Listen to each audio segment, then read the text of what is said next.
ಉತ್ತರ ಕರ್ನಾಟಕದ ಜೀವನಾಡಿ ಒಡಲು ಖಾಲಿಯಾಗಿದೆ. ಬೇಸಿಗೆ ಆರಂಭದಲ್ಲೇ ಕೃಷ್ಣಾ ನದಿ ಒಡಲು ಬರಿದು ಆಗಿರೋದು. ಬೇಸಿಗೆ ಆರಂಭದಲ್ಲೇ ಕುಡಿಯುವ ನೀರಿಗಾಗಿ ಹಾಹಾಕಾರ ಸೃಷ್ಟಿಯಾಗಿದೆ. ಟಿವಿ5 ಮುಂದೆ ಕಂಕನವಾಡಿ ಗ್ರಾಮದ ರೈತರು ಅಳಲನ್ನು ತೋಡ್ಕೊಂಡ್ಬಿಟ್ಟಿದ್ದಾರೆ.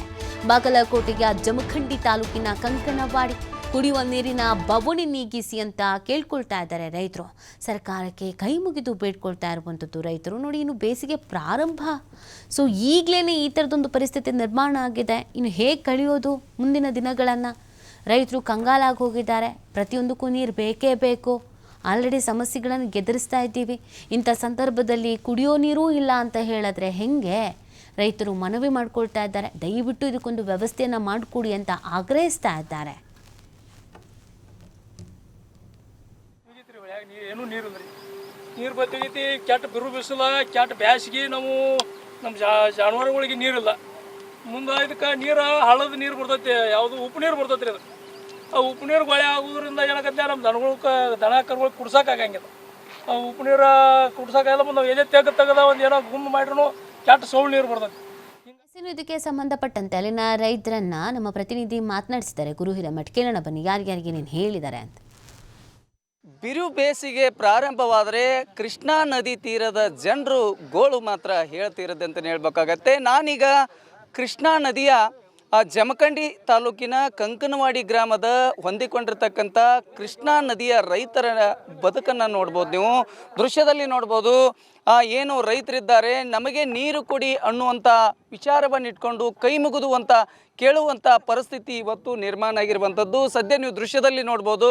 ಯಾಕಂತಂದರೆ ಕೃಷ್ಣಾ ನದಿಯಲ್ಲಿ ಹಿಪ್ಪರಗಿ ಬ್ಯಾರೇಜ್ ಡ್ಯಾಮ್ನಿಂದ ಸರಿಸುಮಾರು ಏಪ್ರಿಲ್ ಹಂತಕ್ಕೆ 2.5 TMC ನೀರು ಈಗಾಗಲೇ ಸೇಖರಣೆ ಮಾಡಿ ಸರ್ಕಾರ ಇಟ್ಕೊಳ್ತಿತ್ತು. ಆದರೆ ಎಲ್ಲೋ ಒಂದು ಕಡೆ ಅಧಿಕಾರಿಗಳ ಎಡವಟ್ಟಿನಿಂದ ಸರಿಸುಮಾರು ಈ ಏಪ್ರಿಲ್ಗೆ ಕೇವಲ 1.5 TMC ನೀರು ಮಾತ್ರ ಸೇಖರಣೆ ಆಗಿರುವಂಥದ್ದು. ಸದ್ಯ ಕೃಷ್ಣಾ ನದಿಯ ಏನು ಹೊಂದಿಕೊಂಡಿರ್ತಕ್ಕಂಥ 111 ಏನು ಗ್ರಾಮಗಳಲ್ಲಿ ಈಗಾಗಲೇ ನೀರಿನ ತಾತರ ಹೆಚ್ಚಾಗಿರುವಂಥದ್ದು. ಸದ್ಯ ಯಾವ ರೀತಿಯಾಗಿದೆ ಸರ್ ನೀರಿನ ನಮ್ಮ ಪರಿಸ್ಥಿತಿ ಭಾಳ ಅವಘಡ ಆಗೈತೆ ಸಾಹೇಬ್ರ. ಈಗ ಏನಾಗೈತೆ ಅಂದ್ರೆ ದನಗಳಿಗೆ ಕುಡಿಲಾಕ ಏನೂ ನೀರಿಲ್ಲ, ಕೆಟ್ಟ ಉಪನೀರು ಬರ್ತೈತಿ ಇಲ್ಲಿ. ಮುಂದೆ ನಮ್ಮ ಬೆಳಿಗೂ ಮನುಷ್ಯರಿಗೂ ಎಲ್ಲ ತೊಂದರೆ ಆಗಿಬಿಟ್ಟೈತೆ ಸಾಹೇಬ್ರ. ಹೊಳಿ ಪೂರ ಒಣಗಿ ಖಾಲಿಯಾಗಿ ಹೋಗಿಬಿಟ್ಟೈತಿ. ನಿಮ್ಮ ಸರ್ಕಾರಕ್ಕೆ ನಿಮ್ಗೆ ಕೈ ಮುಗಿ ಹೇಳ್ತೀವಿ, ನಮಗೆ ಕುಡಿಯೋ ವ್ಯವಸ್ಥೆ ನೀರಿಂದ ಮಾಡಿರಿ, ಹೊಳಿಗೆ ಸ್ವಲ್ಪ ನೀರು ಬಿಡ್ರಿ ಅಂತೇಳಿ ನಿಮಗೆ ಕೈ ಮುಗಿ ಹೇಳ್ತೀವಿ ಸಾಹೇಬ್ರ. ನಾವು ಇನ್ನು ಇದೇ ರೀತಿ ಮುಂದುವರೆದ್ರೆ, ಮಳೆರಾಯ ಆಗದೆ ಹೋದರೆ ನಿಮ್ಮ ಪರಿಸ್ಥಿತಿ ಏನಿರುತ್ತೆ? ಕೃಷಿಗೆ ನಾವು ಕೃಷಿನ ನಂಬಿ ಜೀವನ ಮಾಡೋಂಥವ್ರಿ ಎಲ್ಲರೂ. ನಾವು ರೈತರಂದ್ರೆ ಕೃಷಿನ ನಮ್ಮ ಜೀವನ. ಮತ್ತು ಕೃಷಿಗೆ ನೀವು ನೀರು ಕೊಡ್ಲಿಕ್ಕೆ ನಾವು ಬದುಕೋದಿದೆ ಹೆಂಗೆ ಬದುಕೋಣ? ಅದು ಜಾನುವಾರು ಮೇಲೆ ಬದುಕ್ತೀವಿ. ಆದ್ರೆ ಹೆಚ್ಚಿನ ಅವಲಂಬನೆ ನಾವು ಕೃಷಿ ಮೇಲೆ ಅವಲಂಬನೆ ಆಗಿದ್ದೀವಿ. ಮತ್ತು ಕೃಷಿಗೂ ನೀವು ನೀರು ಕೊಡ್ಬೇಕು. ಕೊಟ್ಟು ನಮ್ಮನ್ನ ಕೃಷಿನೂ ನಮ್ಮ ಇದ್ದ ಬೆಳೆಗಳನ್ನು ಬದುಕಿಸ್ಬೇಕು, ಜಾನುವಾರು ಬದುಕಿಸ್ಬೇಕು, ನಮ್ಮ ರೈತರಿಗೂ ಬದುಕಬೇಕೈತಿ ನಾವು ಎಲ್ಲರೂ ಇಲ್ಲಿ. ಅದಕ್ಕೆ ದಯವಿಟ್ಟು ಸರ್ಕಾರ ಇದನ್ನು ಎಲ್ಲನೂ ಮನಗಂಡ ಇದು ನಮ್ಮ ರೈತರಿಗೆ ಏನು ನೀರಿನ ಅವಶ್ಯಕತೆ ಯಾವ ಟೈಪ್ ಐತಿಲ್ಲ ಅದಕ್ಕೆ ಎಲ್ಲದಕ್ಕೂ ನೀವು ಸಹಾಯ ಮಾಡ್ಬೇಕು. ಬರೀ ಮುಂದೆ ಪ್ರವಾಹದಾಗ ಏನೈತಿ, ಪ್ರವಾಹ ಬಿಡ್ತೀರಿ, ಸಿಕ್ಕಂಗೆ ಮೇಲೆ ಮಹಾರಾಷ್ಟ್ರದವ್ರು ನೀರು ಬಿಡ್ತಾರೆ, ಅದು ಕಂಟ್ರೋಲ್ದಾಗ ಬಿಡೋಂಗಿಲ್ಲ. ಆ ಕಂಟ್ರೋಲ್ ಮೀರಿ ನೀವು ನೀರು ಬಿಡೋದ್ರಿಂದ ನಾವು ಎದ್ದು ಬೆಳೆಗಳೆಲ್ಲ ಮುಣಿಗಿ ಆಗ ನಾವು ಸತ್ಯಾನಾಶ ಸಾಕ್ಯವು. ಈಗ ನೀರು ಇಲ್ಲದಕ್ಕಾಗಿ ಒಣಗಿ ಈಗ ಸತ್ಯಾನಾಶ ಆಗ್ತಾಯಿದ್ದೀವಿ.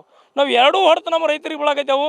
ದಯವಿಟ್ಟು ಸರ್ಕಾರ ಇದನ್ನೆಲ್ಲನೂ ವಿಚಾರ ಮಾಡಿ ರೈತರ ಪರಿಸ್ಥಿತಿ ಏನತ್ತೇನೋ ಹರ್ಕೊಂಡು ಇದಕ್ಕೆ ಏನು ಮಾಡಬೇಕು ಅಧಿಕಾರಿಗಳು ಚರ್ಚೆ ಮಾಡಿ ದಯವಿಟ್ಟು ಇಲ್ಲಿ ರೈತರಿಗೆ ಅನುಕೂಲ ಆಗುವಂಥ ಕೆಲಸ ಮಾಡಿರಿ ನೀವು ಎಲ್ಲರೂ.